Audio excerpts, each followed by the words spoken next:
स्वागत बा भाई लोग आप सबके ये वीडियो में। अभी हम मौजूद बानी शेर घाट पुल पे और देखिए एजा के नजारा और जो एजा के रास्ता बा काफी भयानक भइल बा। और जैसे कि मतलब नया आदमी तो चढ़ियो जाई, बूढ़ पुरान खातिर मतलब बहुत दिक्कत बा। आई आप सबके देखाओ तनी, वीडियो में लास्ट तक बना रही जा और आई एजा के देखाओ तनी। तो भाई लोग हमको देखी जाए ईटा जोन बा मतलब काफी खतरनाक भइल बा, बूढ़ पुरान के और दिक्कत बा।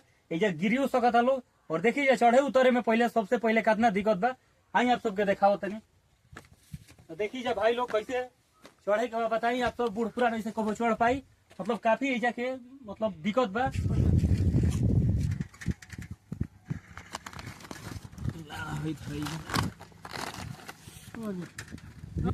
भाई लोग देखी जाए चढ़े उतरे में मतलब काफी दिक्कत होता है जाए और उन्हें तो देखनी है और आई एहू लगे देखी एहू लगे।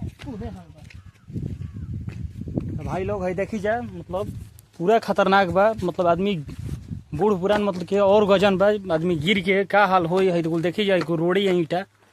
और देखिए लोग कैसे मतलब एजा खाद नीचे ध के साइकिल ध के तब ऊपर ले जाता।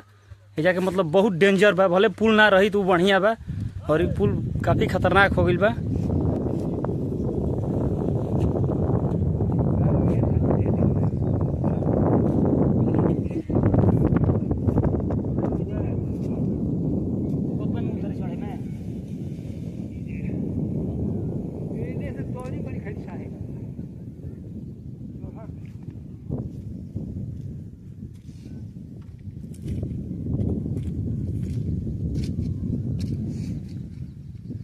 भाई लोग देखी जा मतलब काफी एजा दिक्कत बा चढ़े उतरे में। भाई लोग अब सब प्यार आशीर्वाद देहब जा कि और ये वीडियो मुखिया जी हो चाहे विधायक जी हो केहू के यहाँ पहुँच जाए। तो वीडियो अगर अच्छा लागल हो तो शेयर करब जा और सपोर्ट करी जा बस।